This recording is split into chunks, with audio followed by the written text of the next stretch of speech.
Bueno, la Corte Interamericana de Derechos Humanos revocó el fallo del año 2000 contra la fecundación in vitro y dio la razón a la jueza costarricense Ana Virginia Calzada sobre el derecho a este tratamiento en Costa Rica. Este fallo se da luego de 12 años de la histórica resolución que impidió esta práctica de inseminación artificial en el país centroamericano. Con este fallo, Costa Rica deberá remediar la situación bajo la constante regulación de la Corte Interamericana. Queremos conversar más sobre este tema y nos acompaña precisamente la jueza Ana Virginia Calzada.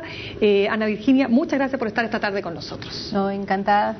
En primer lugar, y la primera pregunta es que si usted nos puede poner en contexto de cuál es la situación que se vive en Costa Rica con este fallo de la Corte Interamericana de Derechos Humanos que devuelve la posibilidad de poder llegar a la técnica de la fecundación in vitro.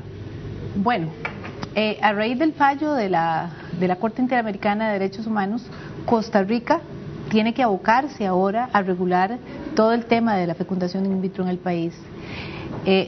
El sistema de seguridad social de nuestro país también quedó obligado a dar servicio de fecundación in vitro a aquellas familias que no pudieran concebir hijos de forma natural. Me parece que con este fallo se abrió una gran carretera para las personas que no han podido concebir.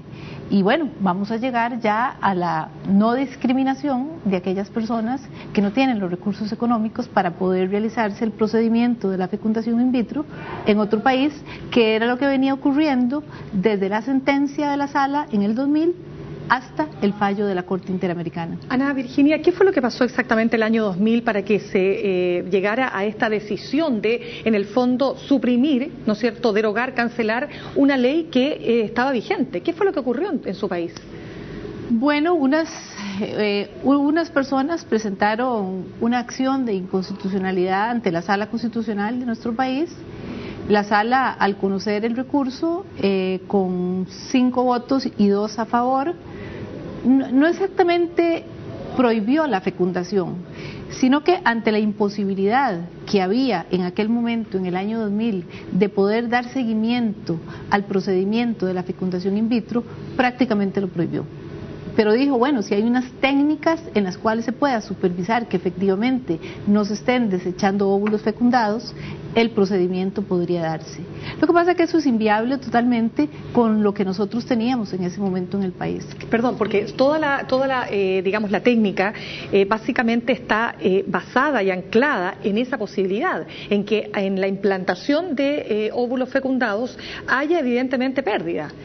Por supuesto, ese fue precisamente el fallo disidente de nosotros, de 2 compañeros. Nosotros dijimos, bueno, el proceso que hace el cuerpo humano, el cuerpo de la mujer, de desechar óvulos fecundados es un proceso totalmente natural, y es el cuerpo el que desecha los óvulos que no alcanzan la fortaleza para terminar el embarazo. Y afortunadamente eso fue lo que dijo también la Corte Interamericana de Derechos Humanos. ¿Qué pasó en Costa Rica desde el año 2000 hasta el fallo de la Corte Interamericana de Derechos Humanos? ¿Solo era posible realizarse las técnicas de baja complejidad a aquellas parejas que tienen algún grado de infertilidad? ¿Qué pasó y qué ha pasado durante todo ese tiempo con aquellas personas que tal vez tuvieron la intención o quisieron poder llegar a realizarse las técnicas de la fecundación in vitro y en su país no era posible? Bueno, durante estos 13 años se presentó un vacío que resultó totalmente discriminatorio para las familias que no tenían recursos económicos para poder hacerse el procedimiento en otro país.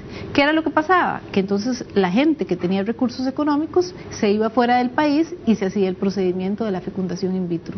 O sea, durante 13 años le negamos la posibilidad a las familias costarricenses de poderse hacer la fecundación in vitro. Ahora, cuéntenos, ¿cómo fue que esto llega a la Corte Interamericana de Derechos Humanos? El caso está caratulado como Artavia, Murillo y otros. ¿Qué fue lo que ocurrió acá para que finalmente se pronunciara ni más ni menos que la Corte Interamericana? Bueno, en el sistema interamericano entra a analizar el asunto cuando los tribunales nacionales ya están en la última instancia. Entonces, estas personas que salieron perdidosas del asunto ante nuestro Tribunal Constitucional se fueron a la Corte Interamericana a acusar el fallo de violatorio de los derechos fundamentales.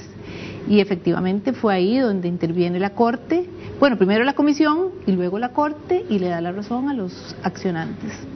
¿Y qué pasa también con la presidenta Chinchilla una vez que ya se conoce, cierto, el fallo de la Corte Interamericana de Derechos Humanos? Además, ¿qué pasa con un país que recibe, en este caso, un fallo por una Corte Internacional, como es la Corte Internacional de Derechos Humanos? Y además, bueno, imagino con esto se da la posibilidad de poder tramitar proyectos de leyes que vayan en favor de la fecundación in vitro, ¿no? Bueno, como usted comprenderá, Costa Rica ha sido un país que se ha caracterizado por el respeto de los derechos humanos. Y el ser condenados en este y en otro fallo anterior, pues ha resultado bastante denigrante para nosotros ser condenados porque no estamos protegiendo los derechos humanos de las personas que viven en nuestro país. La presidenta Chinchilla, pues lo que hace es decir, nosotros vamos a respetar el fallo de la Corte Interamericana, como me parece que era lo lógico que se hiciera. En este momento, en la Asamblea Legislativa hay un segundo proyecto, porque el primero era un proyecto muy omiso. En este segundo proyecto se regula ya de una manera mucho más adecuada todo el problema de la fecundación in vitro.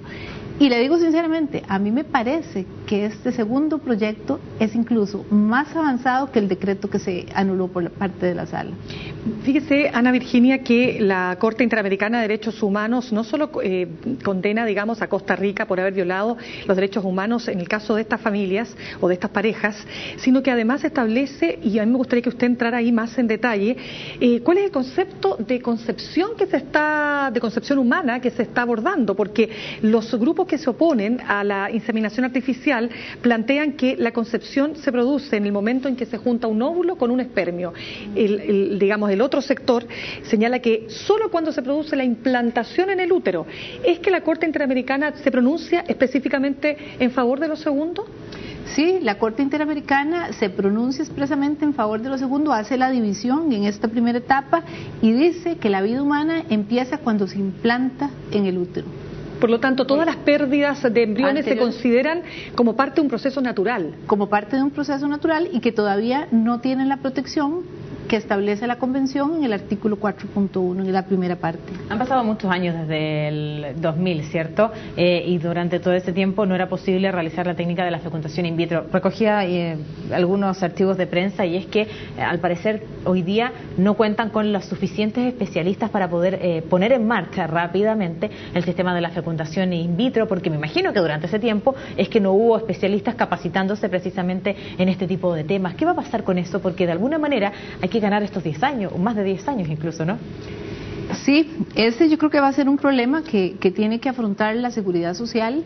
Teníamos 2 o 3 especialistas muy buenos en aquel tiempo, hace 10, 12 años. En la Seguridad Social, como no se hacían estos procedimientos, no había especialistas, pero ahora sí tienen que montar todo un equipo para que pueda llevar a cabo los procedimientos de la fecundación. Tendrán que capacitarse también en el extranjero, ¿no? Pienso que sí, porque en el país hay 2 o 3, como le digo, que son los especialistas en esta área. Ana Virginia, cuéntenos qué, injerencia tiene esto en materia de seguridad social. En Chile, por ejemplo, la situación es bastante acotada, es decir, ahora el presidente incluso acaba de anunciar una cobertura un poco mayor, pero sigue siendo muy reducida, es decir, el Estado ayuda poco todavía a las parejas que necesitan una fertilización asistida. Sigue siendo un tema de familias que tienen recursos. En el caso puntual de Costa Rica, ¿qué injerencia tiene esto específicamente en el deber que el Estado tiene de ayudar justamente a las personas que sufren de esta enfermedad, que es considerada por la OIT una enfermedad? Bueno, ese es uno de los argumentos que ha tenido el Estado costarricense en el tema de la fecundación in vitro, porque según ellos han manifestado, este procedimiento resulta bastante oneroso para el país. Pero bueno, es parte de lo que tenemos nosotros en ese sistema de seguridad social amplio, general, igual que se produce un sistema oneroso en el caso del cáncer, igual que se produce en el caso que la Sala Constitucional obligó a la Caja del Seguro Social, por ejemplo, a darle el cóctel a las personas que tienen SIDA.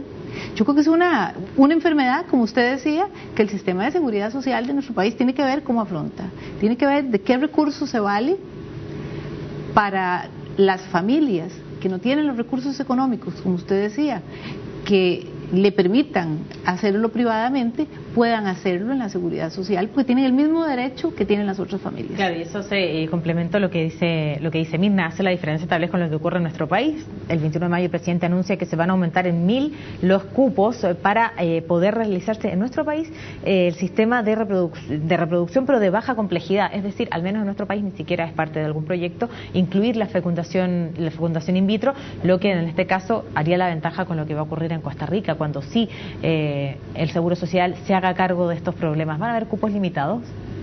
Bueno, eventualmente tendrá que regularse también cómo va a ser el proceso para cubrir este grupo de familias. Sí vi en el proyecto de ley que me da la impresión que están dejando el procedimiento de la fecundación asistida ya como la última etapa de todo el proceso. O sea que tiene que pasar por las de bajo impacto para poder luego someterse a la fecundación asistida. Ana Virginia, ¿van a ser indemnizadas estas parejas, estas de 19 parejas, no? Deben ser indemnizadas. Correcto. La Corte así lo obligó y así tiene que hacerlo el Estado. Y va a haber de parte del Estado, así como ocurrió en nuestro caso con otro fallo en un tema completamente distinto, y es el caso de una jueza lesbiana que se le impidió poder estar y tener la tuición de sus hijas. El Estado tuvo que pedir perdón. ¿En este caso correspondería lo mismo? ¿En el caso de Costa Rica? Bueno, yo creo que el Estado tiene que pedir perdón por haber negado a las personas la posibilidad de tener una familia durante 13 años. Y son 13 años que para algunas parejas puede ser ya irreversible. Claro que sí, porque ya no están en la edad para poder fundar una familia, para poder tener hijos. Impresionante, ¿eh? ¿Cómo fue la discusión que se dio en el año 2000? Si es que usted también nos puede traer a la memoria, ¿cómo fue la discusión que se dio cuando aparece finalmente este fallo de Artavia Murillo y más 18 casos? ¿Cómo fue la discusión que se dio en ese momento? Me imagino que sectores de alguna manera que se oponían a la realización de la fecundación in vitro llevaron adelante esta discusión y este debate también, ¿no? Bueno, yo creo que no podemos dejar de lado ni ocultar que en este tema de la fecundación in vitro no solo es el procedimiento lo que está cuestionándose. A mí me da la impresión que también hay temas religiosos, hay temas sociales de por medio que tenemos que dejar de lado y ver cuál es la realidad que tenemos y regular esa realidad. En el año 2000, cuando nosotros vimos el asunto, a mí me parece que la Iglesia Católica presionó bastante. No le digo que los compañeros que votaran lo hicieran presionados por la Iglesia Católica, pero sí había manifestaciones públicas de la Iglesia Católica en contra de la fecundación in vitro. Y bueno, la discusión, me acuerdo, fue muy fuerte. Llevamos especialistas que reprodujeron el proceso para que nosotros viéramos cómo era que se producía la fecundación in vitro. Y bueno, el grupo de mayoría lo que consideró era que no podían implantarse 3 o 4 óvulos fecundados y dejarse 2 para ver si esos óvulos podían llegar a un feliz término. Y además ellos decían que eso era prácticamente un aborto provocado, porque ya se sabía que esos óvulos en un porcentaje muy alto se perdían. Y ahí fue donde se produjo la discusión entre el voto de mayoría y el voto disidente. Bien, pues la última pregunta es muy breve. ¿Qué la trae por nuestro país? Bueno, me invitó la Universidad del Desarrollo y el Observatorio de Bioética y Derecho, porque se va a hacer una reunión donde vamos a discutir precisamente este tema de la fecundación in vitro, las implicaciones éticas que este tema tiene. Es un tema que yo le digo, es un tema inconcluso. Es un tema que se ha discutido en Europa, se está discutiendo ahora en América Latina, pero no hay un acuerdo de cómo debe resolverse el asunto. Con la sentencia de la Corte Interamericana se dio un paso muy grande para ir uno viendo a partir de dónde empieza la vida. Pero si usted se pone a ver, por ejemplo, la jurisprudencia de los tribunales europeos, están dejando prácticamente al derecho interno definir cuándo es que realmente empieza la vida y cuándo empieza la protección jurídica hacia el embrión o al niño por nacer. Sin duda un debate tremendamente cruzado por creencias personales, por ideologías y por un montón de otros aspectos como la religión, ¿no es cierto? Ana Virginia, queremos darle las gracias por habernos acompañado esta tarde. Con mucho gusto, encantada.